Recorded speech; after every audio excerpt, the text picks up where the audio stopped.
வணக்கம். என்னோட பேர் ராணி மீனாட்சி. மறுபடியும் எனக்கு ஒரு சந்தர்ப்பம் கிடைச்சிருக்குது, பாபாவ பத்தி பேசுறதுக்கு. அதுக்காக நானு பாபாவுக்கு ரொம்ப நன்றி செலுத்திக்கிறேன்.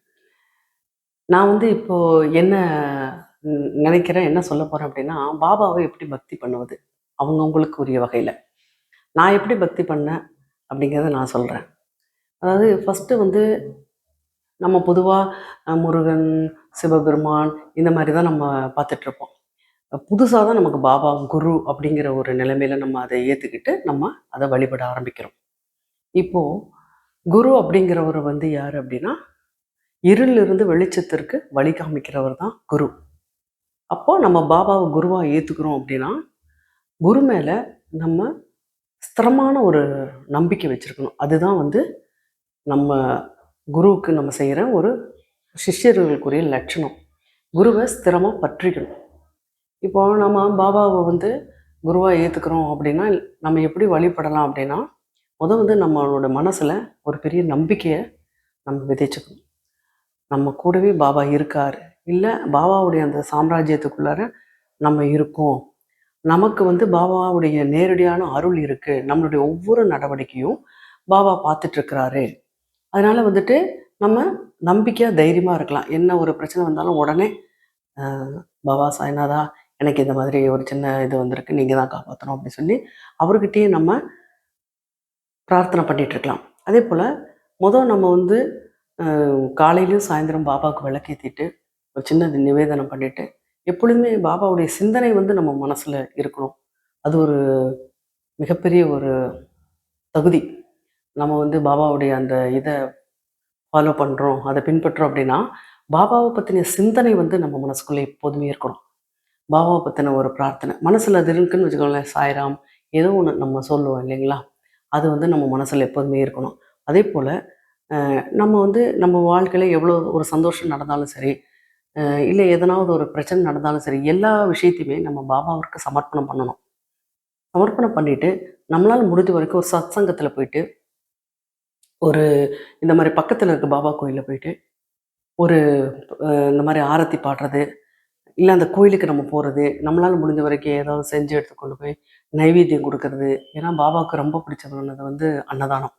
அதுவுமே நம்மளா செஞ்சு எடுத்து கொண்டு போய் குடுக்குறதுங்கிறது ஒரு மிகப்பெரிய ஒரு சந்தோஷமான ஒரு விஷயம். அத நம்ம கண்டிப்பா செய்யணும். அதேபோல நம்ம எங்கேயாவது ஊருக்கெல்லாம் போறோம், இல்ல எங்கேயாவது நான் எல்லாம் பார்க்குறோம் அப்படின்னு வச்சுக்கோங்களேன், பைரவரா நெனச்சு அவங்களுக்கு நம்ம உணவு குடுக்கலாம். பாபாவுடைய கோவில்ல போயிட்டு நம்மளால முடிஞ்ச நிவேதனத்த நம்ம அங்க வர்றவங்களுக்கு நம்ம குடுக்குறோம்.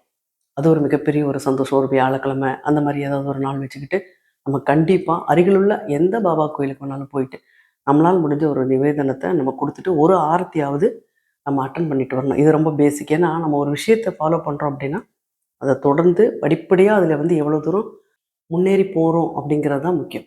ஃபர்ஸ்ட்டு தகுதியா நான் நினைக்கிறது பாபாவ நினைக்கிறது, பாபாவுக்கு நைவேத்தியம் பண்றது, அந்த மாரி பாபா கோயிலுக்கு போறது.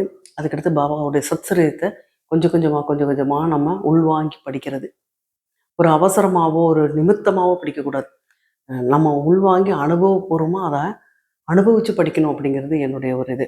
ஒரு ஒரு அத்தியாயம் படிச்சாலும், அந்த ஒரு அத்தியாயத்தை திருப்பி திருப்பி கூட நமக்கு புரியிற மாரி படிச்சுக்கலாம்.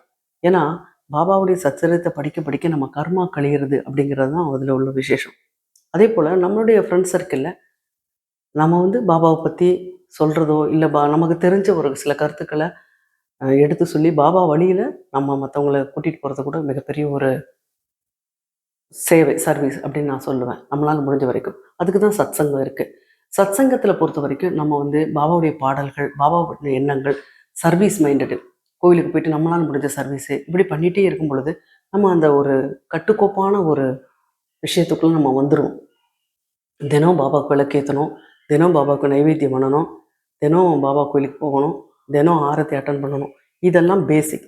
இப்படி பண்ணிட்டே இருக்கும்போது, கொஞ்ச காலத்தில பார்த்தீங்கன்னா, நம்மளுடைய நினைவுகளே தானா பாபாவுடைய எண்ணத்துல வந்துரும். நான் ஒரு இதில படிச்சேன். இப்போ மழை பெஞ்சுட்ருக்கு. ஒரு அழுக்கான ஒரு பக்கெட் பக்கத்துல வச்சிருக்காங்க. அதில நெறைய அழுக்கு இருக்கு. அதில மழை தண்ணி பட்டுட்டே இருக்கு. சொட்டி, சொட்டி, சொட்டி. பார்த்தீங்கன்னா, கொஞ்ச காலத்தில அந்த சொட்டுன இடமெல்லாம் சுத்தமாயிடுது. யாரும் சுத்தம் பண்ணல. தானா சுத்தமாயிடுது. அதுபோல நம்மளுடைய பாபாவுடைய எண்ணங்கள நம்ம மனதில விதைக்க, விதைக்க அதை பற்றி நம்ம நினைக்க நினைக்க நம்முடைய கர்மா வந்து கழியும். நம்ம எவ்வளவோ கர்மாவோட தான் நம்மெல்லாம் வந்திருக்கோம் இந்த உலகத்தில். முடிஞ்ச வரைக்கும் கர்மாவை கழிக்கிறது வந்து நாம ஜெபம், இது மாதிரி குருவுடைய அனுகிரகம். குருவுடைய அனுகிரகம் எப்படி நமக்கு கிடைக்கும் அப்படின்னா, நமக்கு வந்து பாபாவை பற்றின சிந்தனைகள், ஸ்மரணை, பாபாவை பற்றியே நம்ம நினச்சிட்டு இருக்கும்போது நம்மளுடைய மனம் வந்து பாபாவுடைய இதில் நமக்கு வெளிப்படும். நம்ம அதுலேயே வந்து உள்ளுக்குள்ளே போயிடுவோம். அப்போது நமக்கு கொஞ்சம் கொஞ்சமாக நம்மளுடைய கர்மா வந்து கொஞ்சம் கொஞ்சமாக நம்மளை விட்டு போகும். அதுக்கு அடுத்த ஸ்டேஜுக்கு நம்ம போயிடும். இந்த உலகத்தில் நம்ம பிறந்ததுக்கு ஒரு காரணமே நம்முடைய கர்மாவை கழிக்கிறதுக்காக தான். அதை எப்படி நல்ல விதமாக கழிக்கிறது அப்படிங்கிறது வந்து தெய்வ சிந்தனை மூலமாகவும் பிரார்த்தனை மூலமாகவும் நம்ம கொஞ்சம் கொஞ்சமாக நம்மளுடைய கர்மாவை இது பண்ணுறோம். வந்து இதுக்குள்ளே நம்ம என்ட்ராயிட்டோம் அப்படின்னாலே நம்மளோட நல்ல கர்மாவுக்குள்ளே வந்துட்டோம். அதே நேரத்தில் நம்மளுடைய சிந்தனைகள் வந்து நெறிப்படுத்தப்படும். தேவையில்லாமல் நம்மளோட டைமை வந்து வேறு இதில் வேஸ்ட் பண்ணாமல் தெய்வ சிந்தனைக்குள்ளே போகும்போது இதை பார்க்குற நம்ம பசங்களும் வந்து அந்த மாதிரி வழியை ஃபாலோ பண்ணுவாங்க. அதனால் பாபாவை ஃபஸ்ட்டு நம்ம வந்து ஏற்றுக்கிட்டு, குருவாக ஏற்றுக்கிட்டு, அதை நம்பிக்கையாக பிடிச்சிட்டு அதை நம்ம வழிவிட ஆரம்பிக்கணும் அப்படிங்கிறது தான் நான் நினைக்கிற ஒரு விஷயம். அதை தான் உங்கள்கிட்ட இன்றைக்கி நான் வந்து ஷேர் பண்ணிக்கிட்டேன். எல்லாரும் கண்டிப்பாக பாபாவை பற்றின ஒரு சிந்தனைகள், பாபாவுக்கு வந்து அலங்காரம் பண்ணுறதுங்கிறது ரொம்ப எனக்கு பிடிச்சமான விஷயம். அவருக்கு ஒரு வஸ்திரம் போட்டு, அவருக்கு ஒரு பூ வச்சு, சின்னதாக நம்மக்கிட்ட சிலையோ படமோ இருக்கும். அது முன்னாடி பாபா முன்னாடி மலரால் அவருக்கு அலங்காரம் பண்ணிவிட்டு விளக்கு ஏற்றி வைக்கிறது அவருக்கு ரொம்ப பிடிக்கும். ஸோ நிறைய விளக்கு ஏற்றி வச்சு வியாழக்கிழமையில் ஒரு மஞ்சள் ட்ரெஸ் போட்டு அவருக்கு அதுக்கேற்ற மாதிரி இது வச்சு நம்மளால் முடிஞ்ச நைவேத்தியம் பண்ணி நீங்கள் ஒரு கற்பூர ஆரத்தி காமிச்சு அந்த இதெல்லாம் பார்க்கும்போது நமக்கு ரொம்ப மனசுக்கு ஒரு சந்தோஷம் கிடைக்கும். அந்த சந்தோஷம் வேறு எதுலேயுமே கிடைக்காது. ஸோ நான் என்ன நினைக்கிறேன்னா, நம்ம அந்த வழியை ஃபாலோ பண்ணி கொஞ்சம் கொஞ்சமாக நம்ம பாபாவுடைய பக்திக்குள்ளே நம்ம கொஞ்சம் கொஞ்சமாக தான் போக முடியும். கொஞ்சம் கொஞ்சமாக போவோம். போயிட்டு கண்டிப்பாக ஒரு நாள் வந்து நம்மளுடைய வாழ்க்கையில் பாபா நமக்கு நிறைய அற்புதங்களை பண்ணுவார். நம்ம பார்ப்போம். கண்டிப்பாக அவருடைய அனுகிரகம் நம்மக்கிட்ட எவ்வளோ தூரம் இருக்குது அப்படிங்கிறத நிறைய நிகழ்ச்சிகள் மூலமாக நமக்கு அவர் வெளிப்படுத்துவார். நான் அதை பார்த்துருக்குறேன்.